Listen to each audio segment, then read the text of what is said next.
In October of 1999, during Walt Disney World's Millennium Celebration, Disney introduced a new experience. Not a ride, not a show, not a parade, but a simple pin. Thus, pin trading was born. This is Millennium Central in Future World at Epcot. Pin trading started on October 1st, 1999 to kick off our Millennium Celebration. Yeah. There are pin stations throughout Walt Disney World at each one of our theme parks, as well as all across the resort in downtown Disney. Yeah, Roger Rabbit. Yeah, I do somewhere. This is the 10-year anniversary Disney store. I want to have that. The first birthday celebration. Yeah. Pin trading is very simple. The guest has a Disney metal pin that has a Disney location, event, character, icon. And they come up to a cast member that wears a lanyard like this one.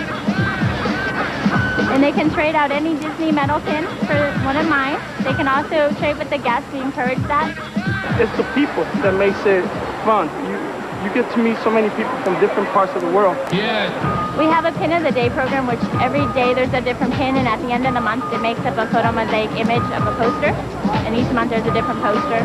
Pin trading, it was only scheduled to go to the end of the Millennium Celebration, but the guests are really loving it, and we're hoping it lasts longer. The guests really make up what happens at Walt Disney World. And for a brief moment, Disney pin trading was exactly what it was meant to be, something fun and simple for everyone who was visiting the Disney parks to enjoy. Where did it all go wrong? When did it stop being about the connection and more about the value? And did Disney do anything to protect their biggest idea in years? This is the history of Disney pin trading. To understand how something so simple became so complex, we have to jump into our time rover and head back to 1999 to Walt Disney World's Millennium Celebration. The celebration lasted from October 1st of 1999 to January of 2001. And yes, this was the celebration with the giant Mickey wand on top of Spaceship Earth. At the center of the celebration was Epcot. Disney positioned Epcot as the symbolic heart of the new millennium. Additions for the celebration included the Tapestry of Nations, the Millennium Village, which showcased other nations not shown in the World Showcase, the iconic Leave a Legacy stones, and the much criticized overhaul of Journey into Your Imagination. One of those additions being pin trading. During the celebration, you could go to any of the pin trading stations at all 4 Disney parks. In other areas of Disney property that include the ESPN Wide World of Sports, Disney's Boardwalk Inn, as well as downtown Disney. So on my journeys, I had to stop over at one of my favorite Disney history collecting spots, Recycling the Magic, and I came across the Walt Disney World Millennium Pin Book. Now, these pin books were available during the 2000 celebration of the Millennium. What's great about it is this is a full set of all the pins you could collect to put in this book. Right. So anyway, this is for the Pleasure Island, and this is the 4 parks. So Animal Kingdom, Magic, Epcot, and MGM. That's right. That's the 4 parks. And then you have a cast member, Millennium, that they gave us to cast members. That was a cast member exclusive pin? See, cast member. That is so And cool. then this is here is also MGM Studios. See, you got to look close. Oh, I see, and you can see the Facade Tower and Chinese Theater. Now, before official Disney pin trading started, they did have pins back in the 80s and 90s that were promotional products for either cast members or their sponsors like Coca-Cola. Well, here, this is a good example too. These are 1986, all of these. Right. Yeah. And that's from Disney's 15th anniversary. Yeah. Coca-Cola did a special. It's a great big framed pin set, like 65 pins. And each one of them are for the different characters.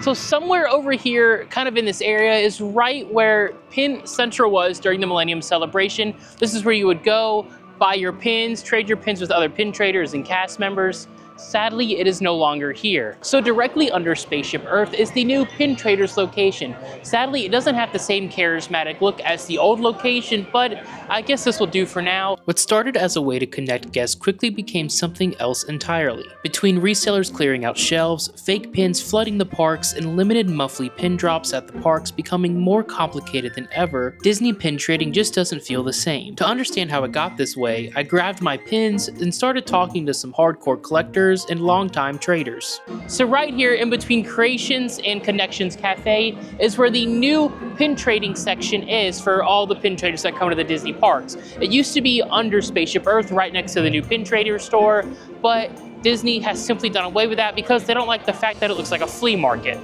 Okay, so we're here under the breezeway, and I'm gonna try to make a couple of trades with some of these traders. Now, I'm not gonna lie, I am very intimidated by this, but let's see if we can at least make one trade. Are these like all of y'all's, or these are hers? And these are hers. Those are hers, okay. Then these are yours. So I'm new to this, I don't have a lot going on. I wanna get the duck. How can I get the duck? You just show her your pins and she'll see if there's anything she likes. I'm very intimidated by all this. There's a lot going on. Some people here are really mean. Some are rude and some are really nice. Okay.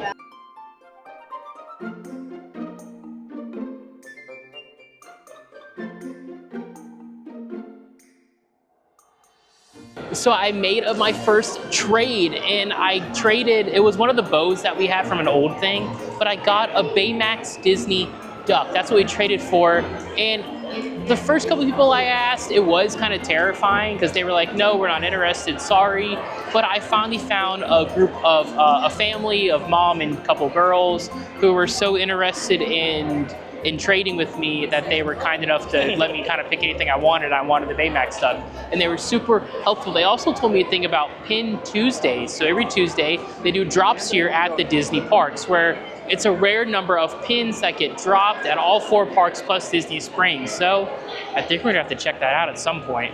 I remember being a kid in this area and pin trading for the first time with my family when we came on vacation, buying the lanyards and the whole triangle, purple and yellow tapestries everywhere. And it was a great fond memory, and it's kind of upsetting that it's now gone and it's just kind of what it is today, which it still looks great, but I still wish they had a bigger Pin Central area. It was fun to come back to Epcot today and trade pins with fellow pin traders and cast members alike. Sadly, I know there's more work to be done and to figure out what is going on with the pin community and why it is the way it is today. Making our way out of Epcot now, I can't help but remember and think about what those kind traders at the tables told me about the rarity of pins in Pin Tuesdays. Well, I hit up some of my friends to see if they can explain more to me about the rarity of Disney pins. Disney Springs is one of the many places you can pin trade here on Disney property, and today I'm here to learn how to pin trade from an expert pin trader. I've also never done this. I'm used to filming this on my own. Hi, I'm Montana. My username is Magical Montana. I have been pin trading for 3 years. I make content on TikTok, Instagram, and YouTube, all Disney and theme parks, but mainly pin trading. And I heard we're gonna talk about some pin trading today. So the rules for pin trading is pretty simple. Every time you go up to a cast member or you go up to a pin board, you can trade for 2 pins per day per person. Now, the other thing that's kind of unique in the United States parks is we run into what's considered fake pins. These are pins that are reproduced in eBay to look like real pins that were released, but are being not released by Disney and actually released by third-party resellers.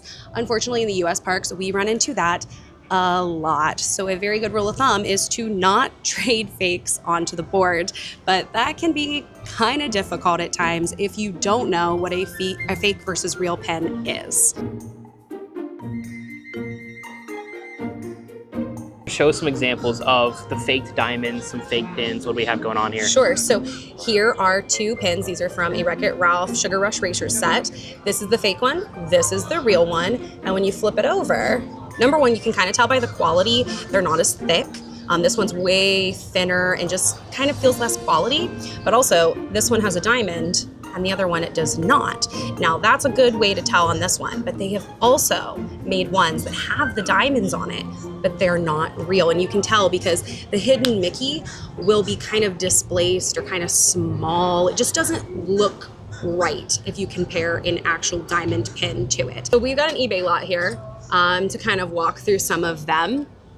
So here's a really good example, just from the front when you're looking at a board, how you can tell that one is fake. You can see it's really shiny, where most Disney pins are gonna be like a flat matte enamel to a certain extent. Some are a little bit different. Disney's released so many different pins over the years. But for example, this one should be like a flat matte enamel and it's real shiny.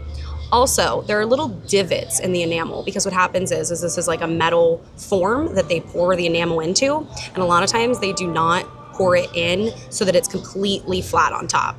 And after a while, after you start pin trading and you get really familiar with these fakes, most pin traders can tell from like 6 feet away if a board has a real one on it or not. The biggest issue with Disney pins currently are the amount of fake pins found around Disney property. Almost all the fake pins you see come from eBay lots. A majority of people visiting the Disney parks on their vacation purchase these lots to trade around the parks and resorts. They do a lot of these Mickey earbands or Minnie Mouse earbands, and this is an older series that has been faked.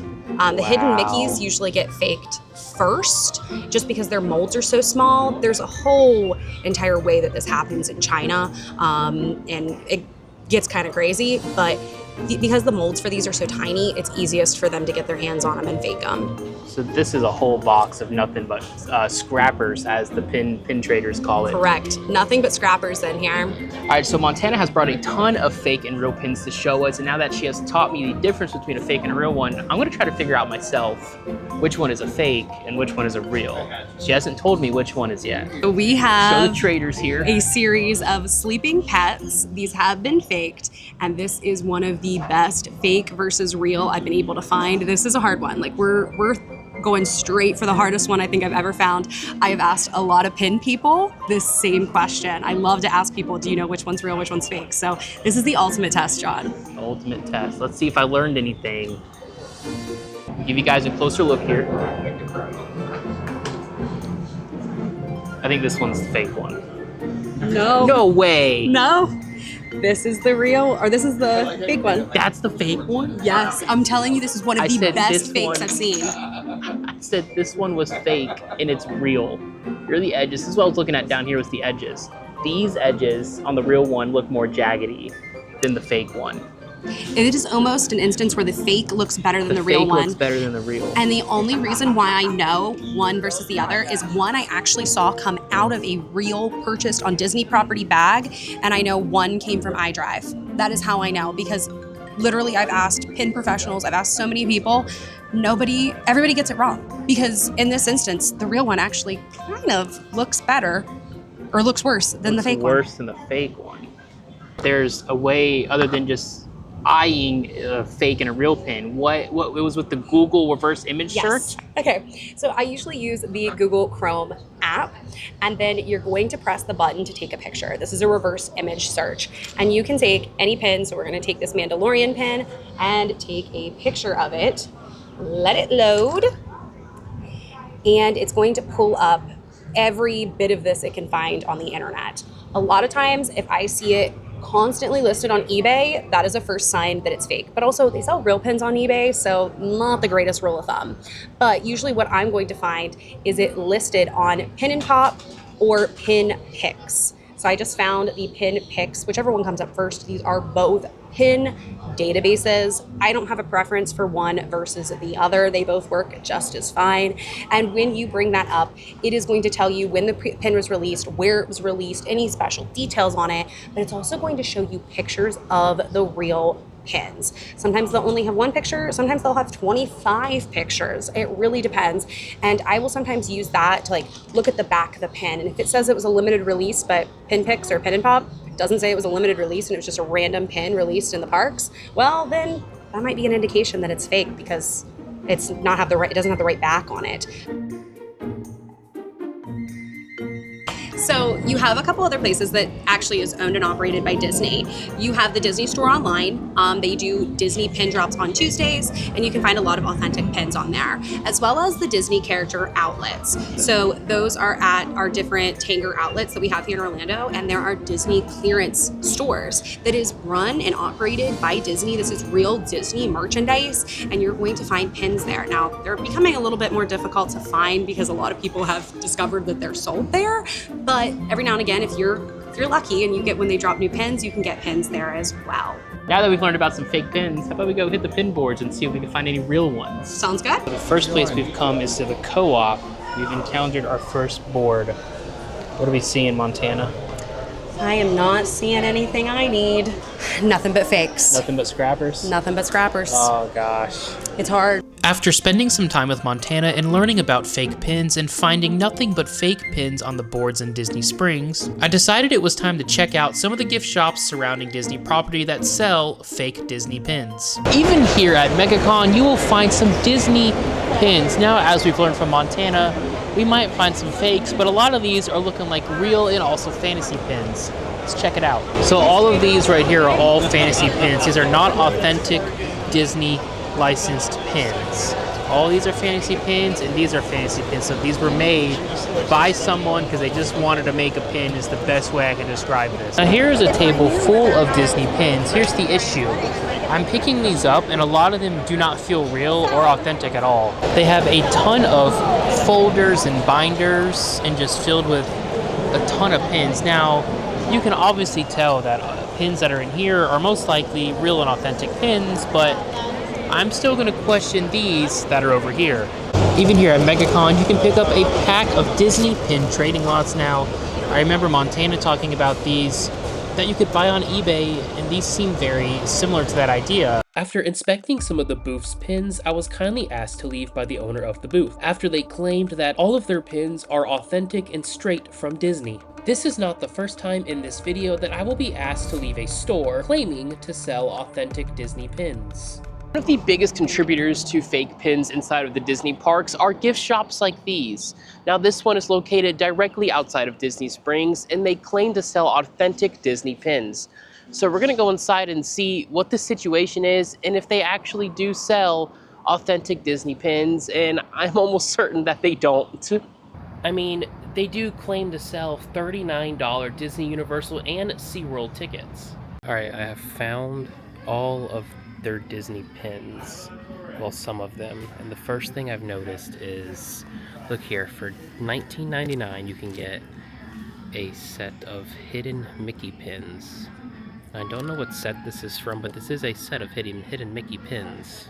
Even just by looking at this Winnie the Pooh one, you can tell the coloring on Pooh and Tigger are just completely off. Pooh is more orange and Tigger is like a brown.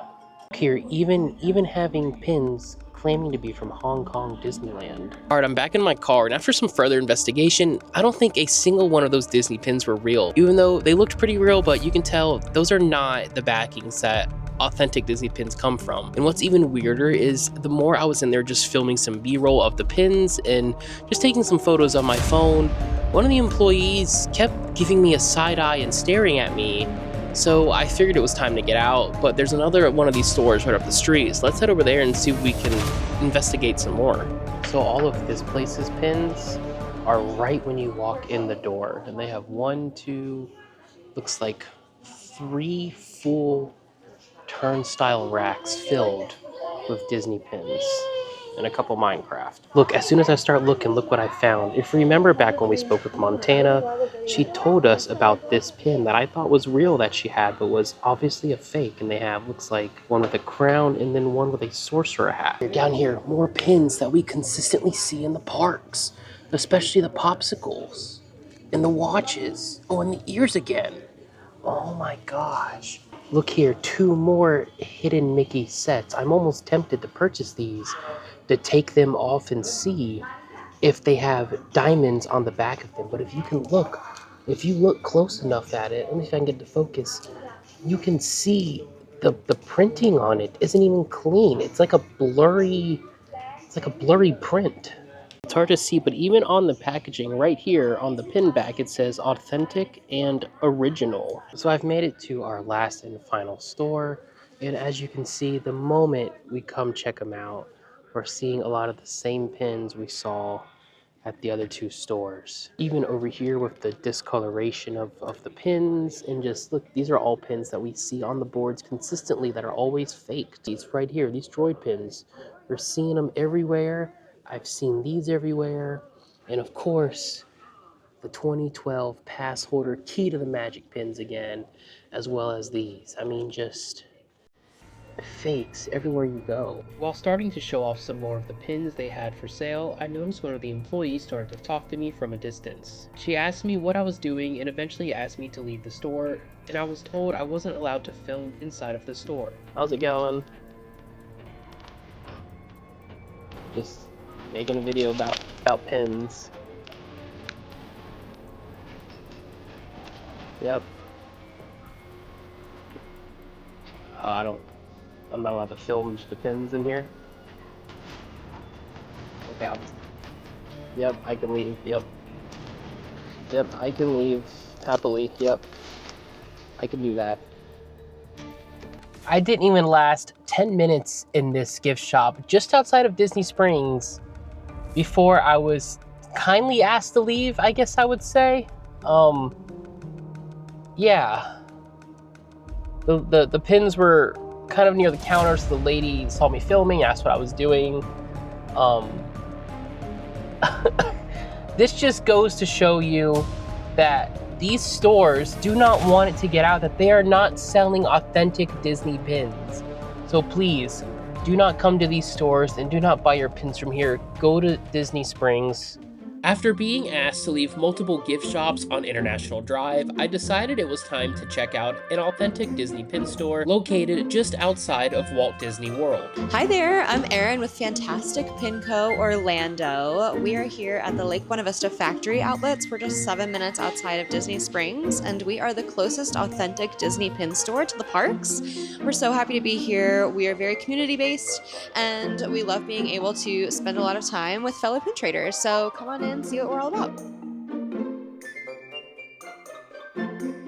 It depends on the pin, where it was released, how it was released, how you can attain it. So there are a certain amount of pins that are like cast member exclusive pins that are only available to Disney cast members. Now those are usually the limited edition, harder to find, more exclusive pins. A lot of times there are a lot of popular characters, so it's going to be a lot harder to find them. You have to trade with a cast member because cast members aren't allowed to sell cast member exclusive pins. As you can see, we have thousands upon thousands of pins in store. So normally we're able to purchase large collections. People will come in and say, I'm getting out of trading. I've been doing it for 10 years. I'm kind of over it. It's time for me to either narrow down my collection and focus on some of those characters that I'm much more interested in. We're very community-based here. We love our pin community. We love to hold events and make a safe space for everybody to come visit. And it's a environment where newcomers are welcome, as well as traders that have been in the game for 25 plus years since we first started trading. All right, now that we've checked out the store, asked a couple questions, can you show us the most expensive pin you have in the store? Absolutely, I can. Okay, let's go this way. All right, right now it is our Roger Rabbit profile. We have it for $2,000. Whoa. I know, and there is a D23 convention this year, so I'm sure that that pin is going to go even higher if more profiles are released, which is going to be crazy. So what I've learned on my journey is these profile pins are some of the rarest and hardest pins to get. Yes. Also the most expensive pins to get. Yes. So kind of like I was saying, this is a cast exclusive pin and it's a limited edition of 250. So only cast members can get it and it's a limited edition of 250. So there's really not a lot of them. So what do you see as the biggest issue with the community of Disney pin trading? I think I have two answers to this question. Okay. The first one is more of a physical. There is a huge scrapper problem. And inauthentic trading pin issue where pins are sold directly from China and they're sold throughout different means and measures on eBay and stores around the community, and they are not authentic. They're not Disney authentic, which makes it really tricky to trade for an appropriate value, and it makes it really tricky trading in the parks because they are flooded with inauthentic pins, and then people come here and they want to trade and we have to educate them. So of course, we love to do that. That's part of our job, and that's part of. How often are you guys like finding scrappers and fakes? Oh, every day. Bring them in, really. Yeah. You got probably like a big bin of them or something like that. Yeah, we're gonna start filling one of our pillars with we're gonna put plexiglass and we're gonna put all the scrappers that people want to donate into the pillars so we can almost make art out of it. And make something positive out of it, because that would be so cool. Yeah, because we're like, what do we do with all these scrappers? And people come in wanting to donate them because they're like, we don't really want them either, but we want them to get out of rotation. Like, we don't know what to do, so we just have bins and baskets of scrappers here. I'll show you some.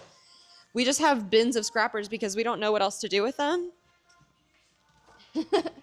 So we just kind of compile. That's like a serious pin right I know, even some cool ones. Like, it's a cool pin, but like, wow, even the back is like Yeah. Wait, is that a fake? So they're making fake diamonds now? Yes, diamonds are faked as well. So don't let the diamonds trick you. Now, Seeing a Montana did diamond, warn us about this. seeing a diamond doesn't mean you're safe, So unfortunately. how do you know if the diamond is fake? Is there a way to tell, or I mean, are we just going by the enamel paint and enamel just the paint typical edging? colors? Yep. Some of them like these are really tricky because you can see, you know, sometimes people try to sell them or they'll have them in their cases and stuff like that for a price, and we'll be like, actually they're not real. A lot of Paris, These are sometimes the all internationals. scrappers in here. Mm-hmm. What is this one?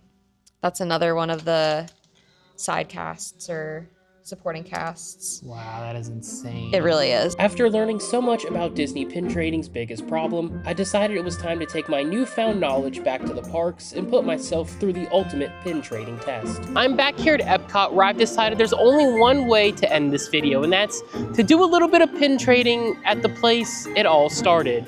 Now, the goal is to be able to find 3 real Disney pins on the pin boards here at Epcot, so let's see what we can find. Of course, the first place we gotta check is the new Pin Traders store. Board number 1 over at Pin Traders filled with fakes. I'll put some pictures up here. I feel really awkward recording the boards when I'm looking at them, so I'd rather just take a picture and show you guys right over here. But filled with fakes. If you remember when we were at the gift shops, a lot of those pins that are on these boards filled with fakes, but sometimes Gateway Gifts that's across from Pin Traders has a pin board, so let's check over there. Board number 2 at Gateway Gifts filled with nothing but fake pins, as you can see right here. So let's keep hunting down some real pins. After striking out on multiple boards around Epcot, I was finally able to find my first authentic pin. All right, we finally made our first trade of the day. Right outside of Club Cool, actually, I picked up a Cogsworth Hidden Mickey. Pretty sweet. That's one. We need 2 more. After spending some time checking boards all around Epcot, I've come to the realization that it is near impossible to find even 3 authentic Disney pins in one day on the boards. If there's one thing I've learned from all this, it's that the pin trading community is truly filled with some passionate and incredible people that all come together for the love of pin trading. And in the future, I hope to see Disney take action to stop the trading of fake pins in the parks. I want to give a special thanks to Montana and Aaron for taking the time to be a part of this video. After spending all that time walking around Epcot and checking so many boards, and trust me, I totally checked a lot of boards, I was only able to come up with this one authentic Disney pin. I truly believe that just goes to show you that Disney pin trading has forever changed when it comes from the way pins are traded, pins are sold, and the biggest problem here being the fake Disney pins that clutter the boards here at the Disney parks. My name is John, and if you've enjoyed this video, maybe check out this one up here or this one right here. I can promise you they're both bangers, and I hope to see you guys in the next one.